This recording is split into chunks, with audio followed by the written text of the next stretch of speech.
You cannot afford to go through life failing and failing and failing and getting the results that you don't want and getting nothing that you do want, and then just continuing on without looking at that and without analyzing and without thinking about why. You can live like that if you want. You're not going to get very far, are you?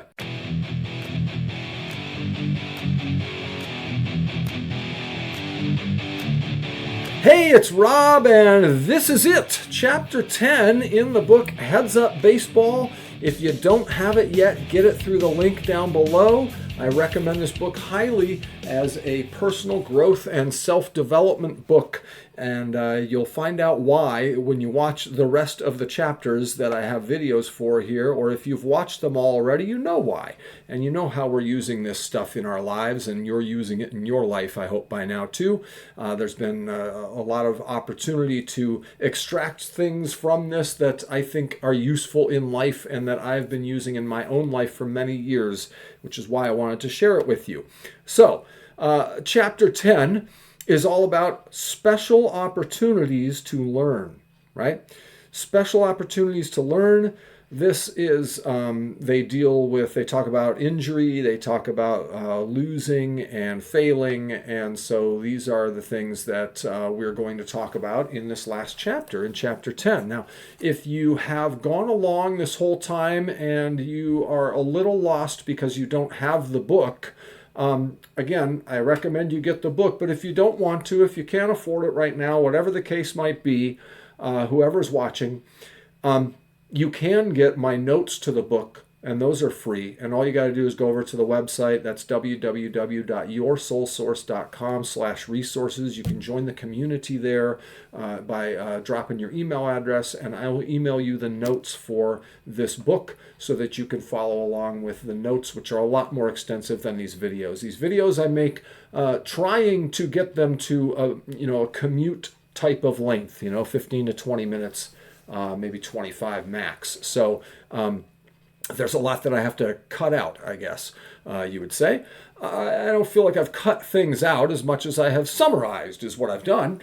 And so these summaries are, 15, 20 minutes each. Obviously, owning the book, you will have access to everything in there, all the charts and all the different things to fill in and the answers and the questions and all that kind of stuff, right? So I recommend that you get that. Either in my notes through the website or buy the book or do both. That's probably your best bet. And then if you're digging these videos, hit the like button, hit subscribe, share them with somebody else. Of course, comments are great too. All that good stuff that us YouTubers like to see. So feel free to do that and help out with those things. And now we will move into chapter 10, the final chapter in the book. Again, special opportunities to learn. Okay, so special opportunities to learn, meaning they start off with losing, losing and failing, right? Not coming through. The game's on the line, the bases are loaded, your team's down, and you strike out. You give up a game-winning home run. You make an error, and it allows 3 runs to score, and your team loses. Those kinds of things that don't go the way we want, right? How can we learn from that? And that's one of the hardest things to do sometimes, right? Is to learn from failure. And there's a lot of people in this world who they don't want to talk about failures in their past. They don't want to talk about mistakes that they've made. They just want to forget about them.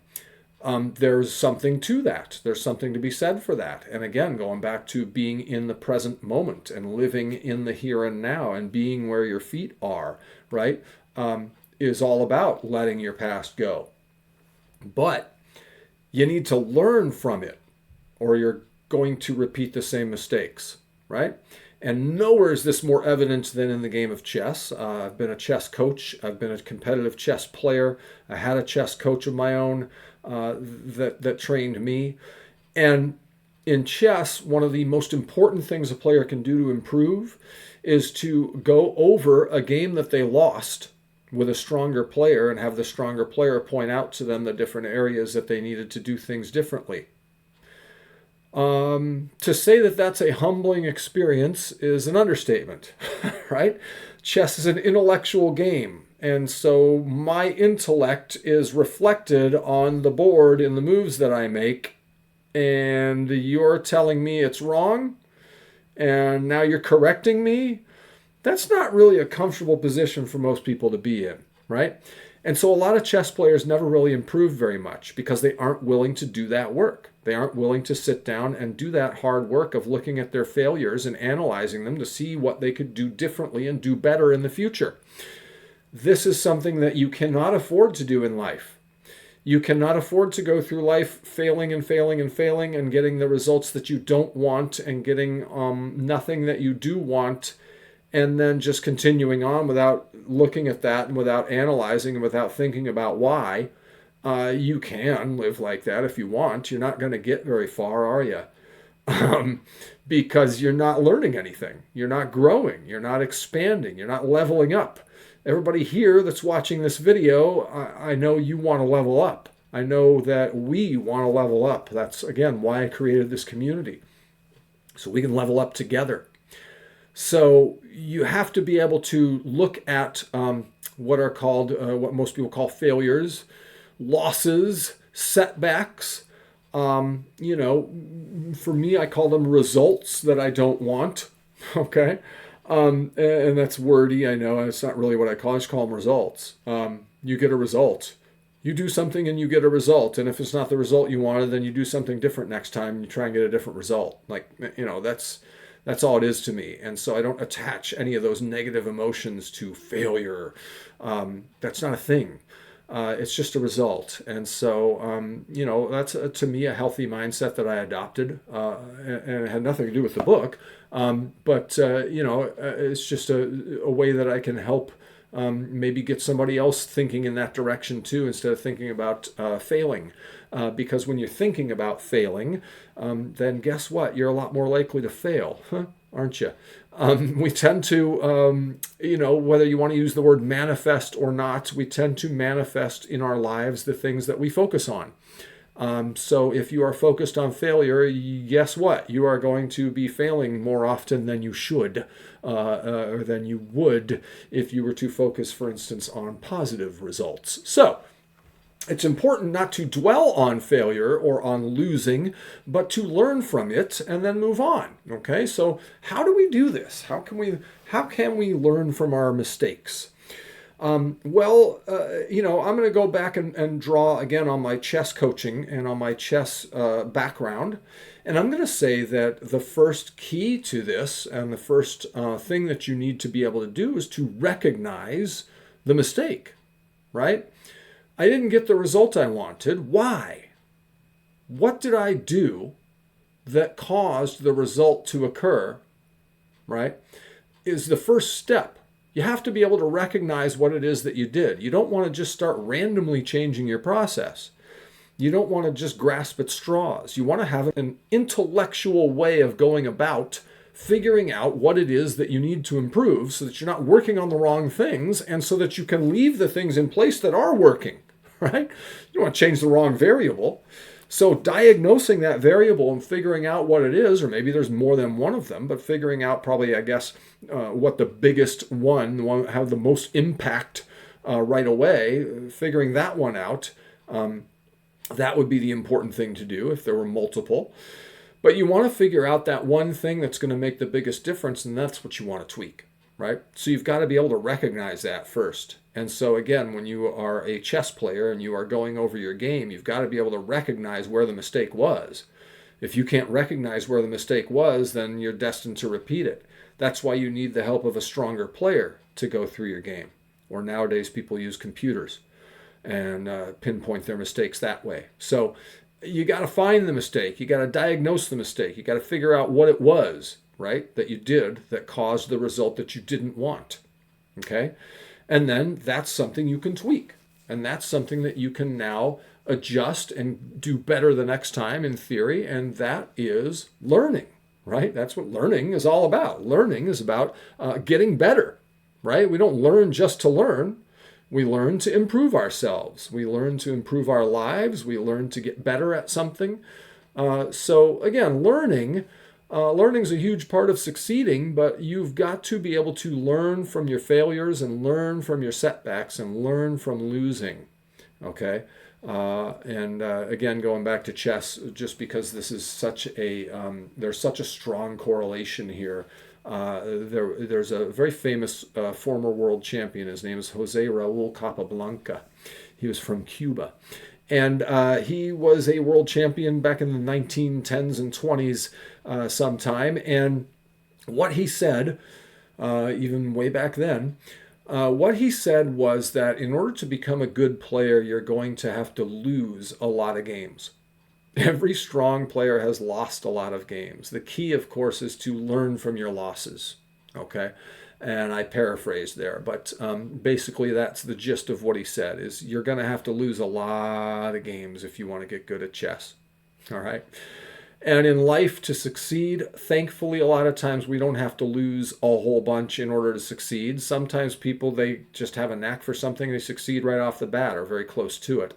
Some people struggle and quote unquote fail for decades before they finally hit the breakthrough point. It doesn't matter as long as you're continually working toward it.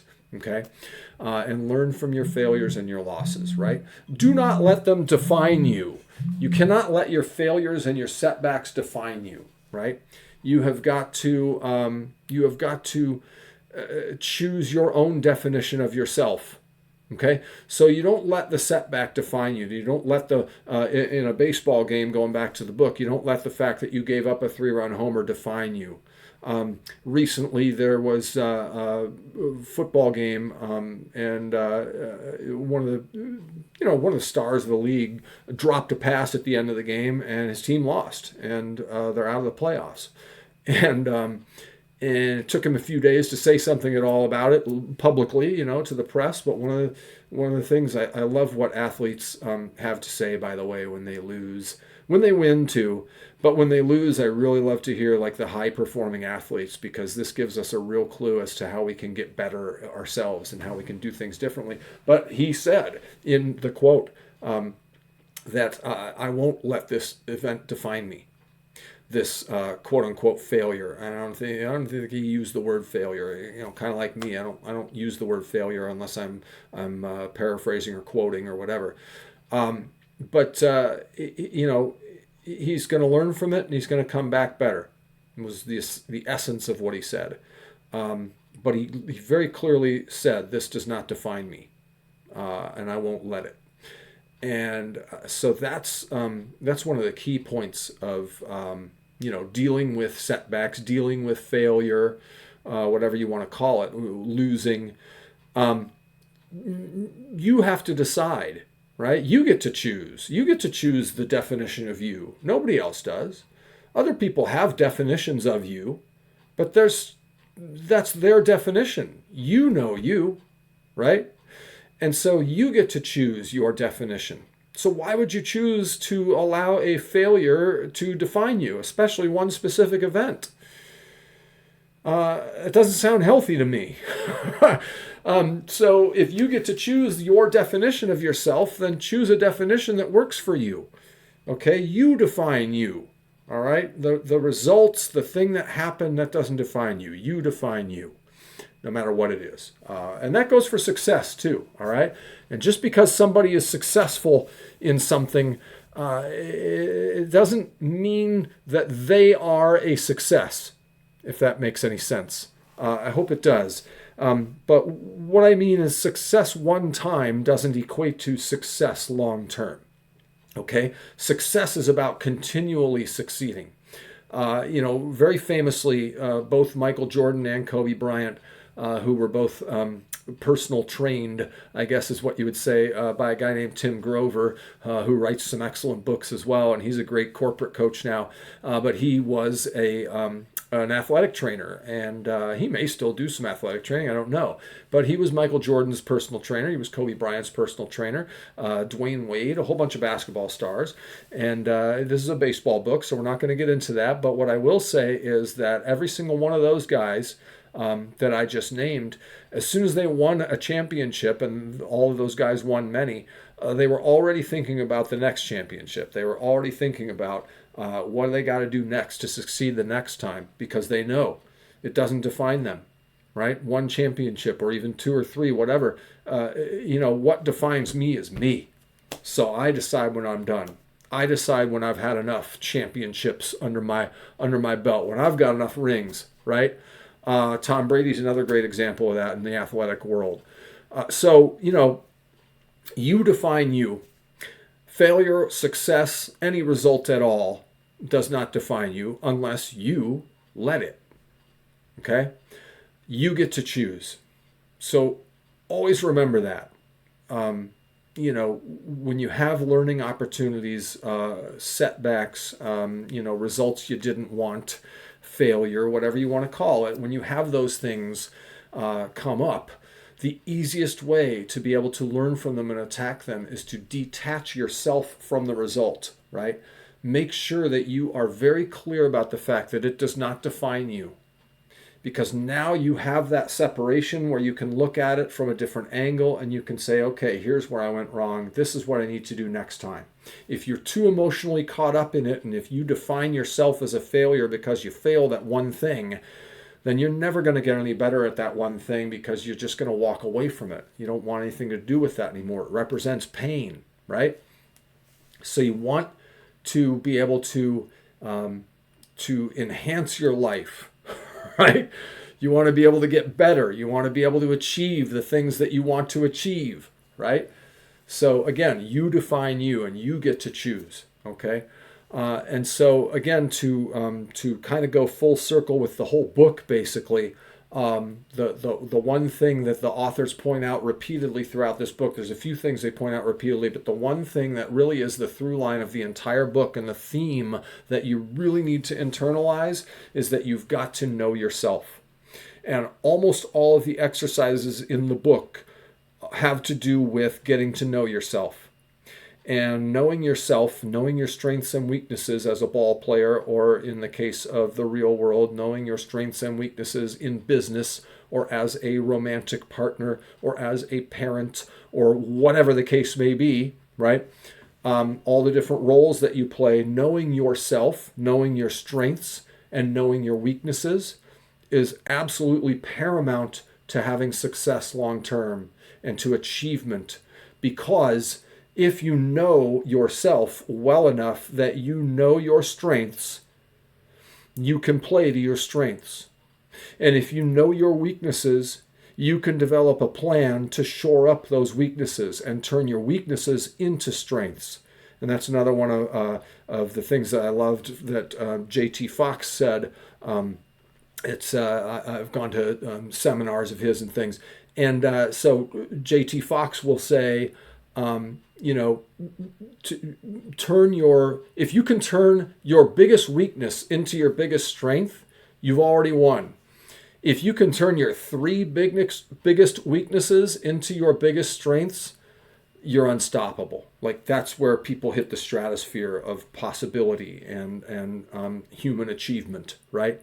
If you can take your three biggest weaknesses and turn them into strengths, how powerful would you be? How amazing could you be, right?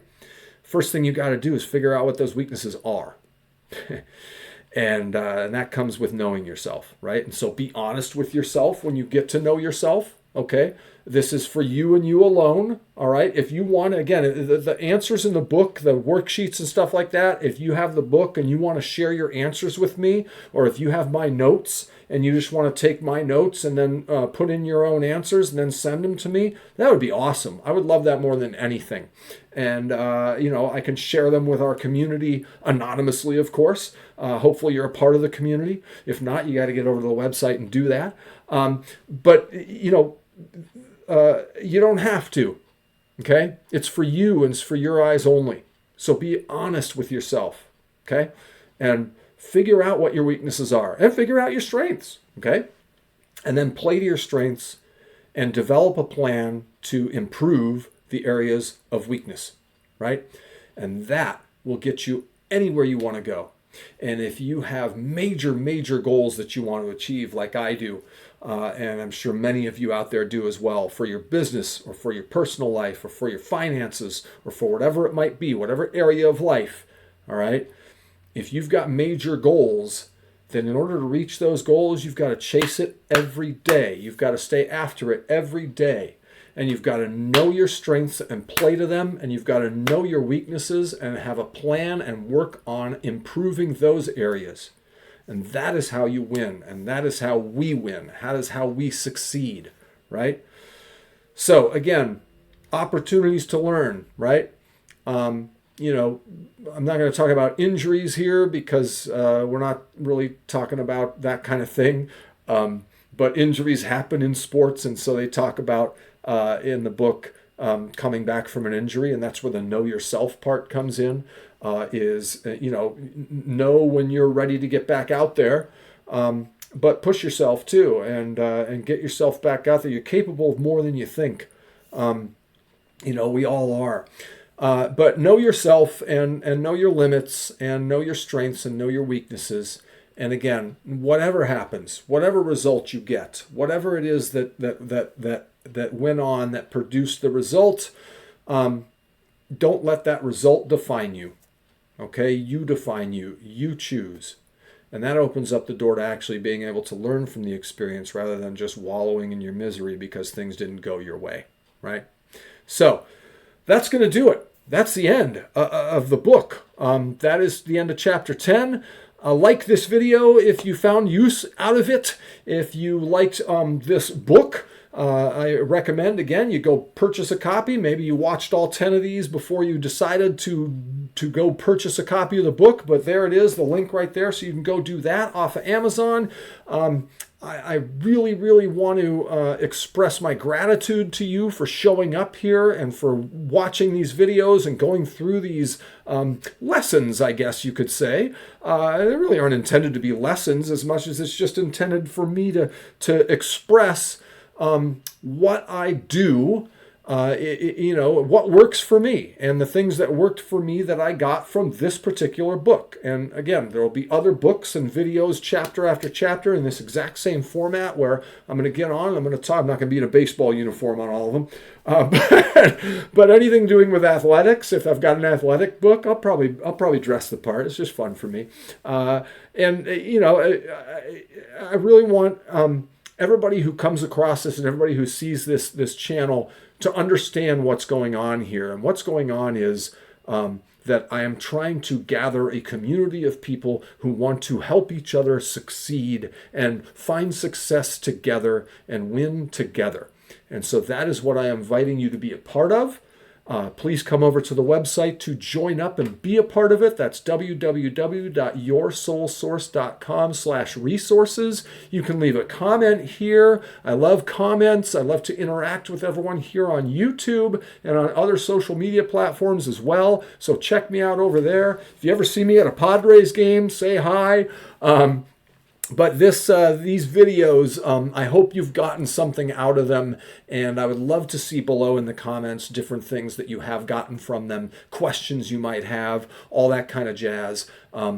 Do all of that for me, please. And also, again, like and subscribe because us YouTubers, we love that kind of thing. All right, that's it. That's the end of Heads Up Baseball. I'll be back with another book soon. I hope you enjoyed this, and I will see you over on the website and in the community where we all gather to win together. We chase success, and we get it here at Your Soul Source. So long. I'm good enough, I'm smart enough, and doggone it, people like me.